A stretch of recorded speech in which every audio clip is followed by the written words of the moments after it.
ഇപ്പൊ നമുക്ക് എന്താ കിട്ടുന്നത്? നമ്മുടെ എന്താണ് എൻജിനിക്സിന്റെ ഒരു ഡിഫോൾട്ട് ആയിട്ടുള്ള ഒരു പേജാണ് നമുക്ക് കിട്ടുന്നത്. ഇതിന് പകരം നമുക്ക് എന്ത് ചെയ്യണം? നമ്മുടേതായിട്ടുള്ള കുറച്ച് എന്തെങ്കിലും ഒരു ടെംപ്ലേറ്റോ എന്തെങ്കിലും കാര്യങ്ങൾ നമുക്ക് ജസ്റ്റ് ഒന്ന് കൊണ്ടുപോയി ഇട്ട് നോക്കാം. അപ്പോൾ അതിന് മുന്നേ ഞാൻ പറയുന്നത്, നമ്മളുടെ ഇതെന്താണ് കണ്ടെയ്നർ ആണല്ലേ. ഈ കണ്ടെയ്നറിൻ്റെ അകത്തോട്ട് നമുക്ക് എന്ത് ചെയ്യാൻ പറ്റും?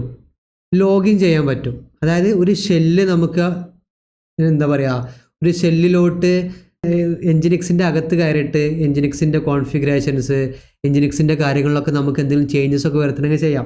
അപ്പോൾ അതിനുള്ളൊരു കമാൻഡാണ് ഡോക്കർ എക്സക്ക്. കണ്ടോ, ഡോക്കർ എക്സക്ക് എന്ത് കൊടുക്കണം? നമുക്കൊരു ഇൻ്ററാക്റ്റീവ് ആയിട്ടുള്ളൊരു ടെർമിനൽ കിട്ടണം.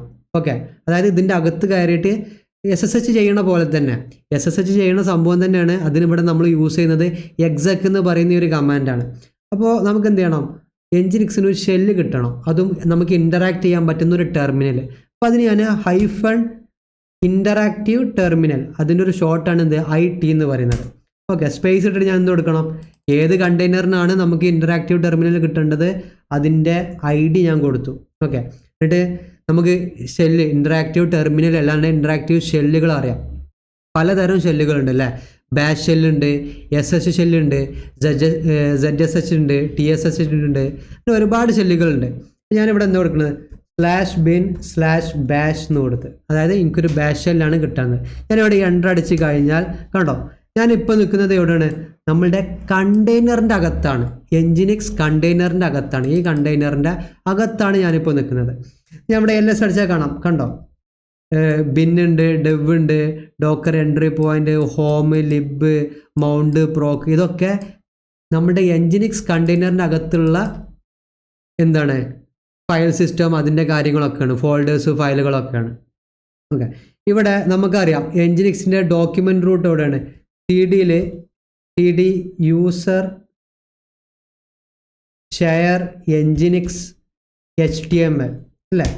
ഇവിടെ പോയി LS അടിച്ച് കഴിഞ്ഞാൽ എന്തുണ്ടായിരിക്കും? ഒരു index.html ഫയൽ ഉണ്ടായിരിക്കും. റൈറ്റ്, ഇതാണ് നമുക്ക് എവിടെ കാണുന്നത്? നമ്മൾക്ക് ഇവിടെ കാണുന്ന ഈ ഒരു ഡിഫോൾട്ട് എൻജിനിക്സ്. ഞാൻ അത് ജസ്റ്റ് വേണമെന്നുണ്ട് എന്ത് ചെയ്യാം,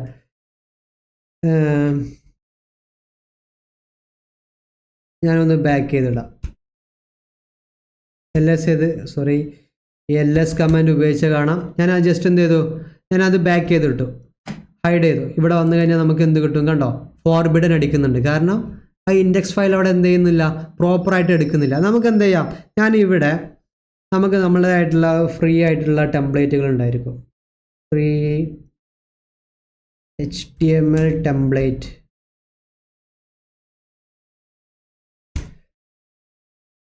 ഓക്കെ, നമുക്ക് നമ്മളുടേതായിട്ടുള്ള എന്തെങ്കിലും കുറച്ച് സാധനങ്ങൾ അതിൽ കൊണ്ടുപോയിട്ട് നമുക്കൊന്ന് ഡിപ്ലോയ് ചെയ്ത് നോക്കാം. ഒന്ന് ഹോസ്റ്റ് ചെയ്യാം. Copy link. ഓക്കെ, ഇപ്പോൾ നമ്മൾ നിൽക്കുന്നത് എവിടെയെന്ന് പ്രോപ്പറായിട്ട് മനസ്സിലാക്കണം. നമ്മൾ നിൽക്കുന്നത് കണ്ടെയ്നറിൻ്റെ അകത്താണ്. അപ്പോൾ കണ്ടെയ്നറിൻ്റെ അകത്ത് അതുകൊണ്ട് തന്നെ കണ്ടെയ്നറിൻ്റെ അകത്ത് മേ ബി എല്ലാ കമാൻഡുകളും അല്ലാന്നുണ്ടെങ്കിൽ നമുക്ക് നമ്മൾ ലിനക്സിൽ യൂസ് ചെയ്യുന്ന എല്ലാ കമാൻഡുകളും കാര്യങ്ങളും ഉണ്ടാവുന്നില്ല. ഏറ്റവും മിനിമം ഈ ഒരു എൻജിനിക്സ് റൺ ചെയ്യാൻ വേണ്ട സംഗതികൾ മാത്രമേ ഇതിൻ്റെ അകത്ത് ഉണ്ടാവണം എന്നുള്ളൂ. ഓക്കെ, ഞാനിപ്പോൾ ഇവിടെ എന്ത് ചെയ്യാണ്? wget അടിച്ചിട്ട് ഞാൻ അത് കൊണ്ടുവരുന്നുണ്ട്. അതായത് ഇപ്പോൾ ഇവിടെ നിന്നുള്ള ഈ ഒരു ഡൗൺലോഡ് ഇതിൻ്റെ ഒരു ടെംപ്ലേറ്റിൻ്റെ ഞാൻ എന്താണ് അതിൻ്റെ ഒരു URL ജസ്റ്റ് കോപ്പി ചെയ്തിട്ട് ഞാനിവിടെ wget അടിച്ച് കൊണ്ടുവരുന്നുണ്ട്. കണ്ടോ, wget കമാൻഡ് നോട്ട് ഫൗണ്ട്, അതായത് നമ്മുടെ കണ്ടെയ്നറിൻ്റെ അകത്ത് wget കമാൻഡ് ഇല്ല. അപ്പോൾ നമ്മൾ എന്ത് ചെയ്യണം? ഒന്ന് apt-get അപ്ഡേറ്റ് അടിക്കാം. apt-get അപ്ഡേറ്റ് അടിച്ചു. ഇപ്പോൾ കണ്ടെയ്നറിൻ്റെ അകത്താണ് ഈ apt-get അപ്ഡേറ്റ് അടിച്ചത്. നമുക്ക് വേണമെന്നുണ്ടെങ്കിൽ apt install wget അല്ലാണ്ട് കേൾ ജസ്റ്റ് ഇൻസ്റ്റാൾ ചെയ്യാം. ഞാനിപ്പോൾ എന്ത് ചെയ്തു? wget ഇൻസ്റ്റാൾ ചെയ്തു. ഇനി നമുക്ക് എന്ത് ചെയ്യാം? wget ഞാനത് അടിച്ചു. ഓക്കെ, ഇപ്പോൾ അത് പ്രോപ്പറായിട്ട് നമ്മളുടെ ഇൻ്റർനെറ്റിൽ നിന്നും ഡൗൺലോഡ് ചെയ്ത് കൊണ്ടുവന്നിട്ടുണ്ട് അല്ലേ. ആ ഒരു സിപ്പ് ഫയൽ അവിടെ വന്നു. LS അടിച്ച് കാണാം. കണ്ടോ, oxer.zip എന്ന് പറയുന്ന ഒരു ഫയൽ അവിടെ വന്നിട്ടുണ്ട്. ഇത് സിപ്പ് ഫയലാണ്. ഇത് നമുക്ക് അൺസിപ്പ് ചെയ്യണം. അപ്പോൾ അൺസിപ്പ് ചെയ്യാനുള്ള യൂട്ടിലിറ്റി നമ്മുടെ കണ്ടെയ്നറിൻ്റെ അകത്ത് ഉണ്ടാവണം എന്നില്ല. ഞാൻ ജസ്റ്റ് അൺസിപ്പ് ഓക്സർ അടിച്ച് കഴിഞ്ഞാൽ കണ്ടോ, അൺസിപ്പ് കമാൻഡ് നോട്ട് ഫൗണ്ട്. അപ്പോൾ അതാണ് ഞാൻ പറഞ്ഞത്, കണ്ടെയ്നറിനകത്ത് മിനിമൽ ആയിട്ടുള്ള കാര്യങ്ങൾ ഉണ്ടായിരിക്കുള്ളൂ. ഓക്കെ, കാരണം നമുക്കറിയാം ഏറ്റവും ലൈറ്റ് വെയിറ്റ് ആണ്, വലിയ സൈസൊന്നും ഇല്ലാത്ത ചെറിയ ഇമേജസ് ആണ് ഇത് അല്ലേ. അപ്പോൾ ഇതിൻ്റെ അകത്ത് ഉള്ള കാര്യങ്ങളും കുറച്ച് കുറവായിരിക്കും. ഇവിടെ ഞാൻ എന്ത് ചെയ്യുന്നുണ്ട്, ആപ്റ്റ് ഇൻസ്റ്റാൾ അൺസിപ്പ് യൂട്ടിലിറ്റി ഞാൻ ജസ്റ്റ് ഇൻസ്റ്റാൾ ചെയ്യുന്നുണ്ട്. ഓക്കെ, അതിൻ്റെ ഇൻസ്റ്റാളേഷൻ കഴിഞ്ഞു.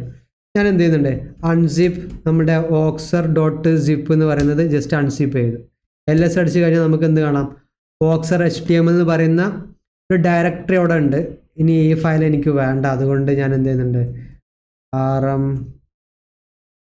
voxer.zip ഞാൻ അത് റിമൂവ് ചെയ്ത് കളഞ്ഞു. voxer.html ഞാൻ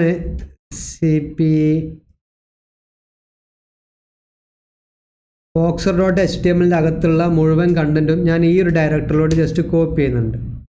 ഓക്കെ, cp റിക്കർസീവ് ചെയ്യാം, cp-r.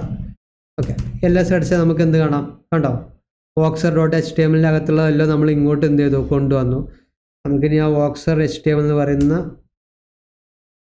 ആ ഒരു ഡയറക്ടറി ശരിക്കും ആവശ്യമില്ല, ഞാൻ അതും റിമൂവ് ചെയ്തു. LS അടിച്ചാൽ കാണാം പ്രോപ്പറായിട്ട് നമ്മളുടെ index.html ഉണ്ട്. ഇത് നമ്മൾ ബാക്ക് ചെയ്ത index.html ആണ്. ഓക്കെ, ഇനി നമുക്ക് എന്ത് ചെയ്യാം, ജസ്റ്റ് നമ്മളുടെ ബ്രൗസർ ഒന്ന് റീഫ്രഷ് ചെയ്ത് കഴിഞ്ഞാൽ കണ്ടോ, നമുക്ക് നമ്മളുടെ വെബ്സൈറ്റ് ഇവിടെ ചെറിയൊരു വെബ് ആപ്ലിക്കേഷൻ നമുക്ക് എന്തായി അവൈലബിൾ ആയി. ഒരു ബോക്സറിൽ ഒരു ചെറിയൊരു വെബ് ആപ്ലിക്കേഷനാണ്. എബൌട്ട് പേജ് ഉണ്ട്, ഹോം പേജ് ഉണ്ട്, കണ്ടോ. HTML നമ്മളെടുത്ത ആ ഒരു ടെംപ്ലേറ്റ് നമ്മൾ എന്ത് ചെയ്തു, പ്രോപ്പറായിട്ട് നമ്മളത് ഹോസ്റ്റ് ചെയ്തു. ഇപ്പോൾ എവിടെ ഹോസ്റ്റ് ചെയ്തത്, നമ്മുടെ എൻജിനിക്സിൻ്റെ അകത്ത്. ഈ എൻജിനിക്സ് എന്താണ്, കണ്ടെയ്നറാണ്, അല്ലാതെ നമ്മൾ നോർമലി സെർവറിൽ ഡയറക്റ്റ് ഇൻസ്റ്റാൾ ചെയ്ത എൻജിനിക്സ് അല്ല. അപ്പോൾ എൻജിനിക്സ് ഒരു കണ്ടെയ്നർ എടുത്തു, ആ കണ്ടെയ്നറിൻ്റെ അകത്തോട്ട് നമ്മൾ എന്ത് ചെയ്തു, SSH ചെയ്തു, എക്സൊക്കെ ചെയ്ത് കയറി അതിൻ്റെ അകത്ത് നമ്മൾ ചെറിയ കാര്യങ്ങളൊക്കെ ഇൻസ്റ്റാൾ ചെയ്ത് ഒരു ടെംപ്ലേറ്റ് നമ്മൾ എന്ത് ചെയ്തു, ഹോസ്റ്റ് ചെയ്തു. നമുക്കിപ്പോൾ പ്രോപ്പറായിട്ട് നമ്മുടെ ബ്രൗസറിൽ ഒരു ചെറിയൊരു വെബ് ആപ്ലിക്കേഷൻ വരെ അവൈലബിളായി. ഓക്കെ, അപ്പോൾ ജസ്റ്റ് എന്ത് ചെയ്യുക, ഈ കാര്യങ്ങളൊന്ന് പ്രാക്ടീസ് ചെയ്ത് നോക്കുക. നിങ്ങൾ ഡോക്കർ അറിയില്ല എന്നുണ്ടെങ്കിൽ ഈ ബേസിക് ആയിട്ടുള്ള കാര്യങ്ങൾ ചെറുതായിട്ട് ഇതുപോലെ എങ്ങനെ ഒരു എൻജിനിക്സ് കൊണ്ടുവരാം. ഇപ്പോഴും നമ്മൾ നമ്മുടെ സ്വന്തമായിട്ടുള്ള ആപ്ലിക്കേഷന് വേണ്ടിയിട്ട് ഡോക്കറൈസേഷൻ ചെയ്തിട്ടില്ല. നമ്മളൊരു എൻജിനിക്സ് എടുത്ത് ഇത്തരം ചെറിയ കാര്യങ്ങൾ, docker exec command, docker RM, docker stop, docker PS-a ഇത്തരം കമാൻഡുകളൊക്കെ യൂസ് ചെയ്തത്. ഒരിക്കലും ഇത് ചിലപ്പോൾ നമ്മൾ ചെയ്ത് നോക്കുമ്പോൾ വളരെ എളുപ്പമായിരിക്കും. വീണ്ടും പ്രാക്ടീസ് ചെയ്ത് നോക്കുക. ഡിഫറെൻറ്റ് സിനാരിയോസ് അല്ലാണ്ട് പലതരം കാര്യങ്ങൾ എന്ത് ചെയ്യുക, പ്രാക്ടീസ് ചെയ്ത് നോക്കുക. ഇനി ഇതിൽ നമുക്ക് വോളിയം അറ്റാച്ച് ചെയ്യണം, അങ്ങനെ ഒരുപാട് കാര്യങ്ങളുണ്ട്.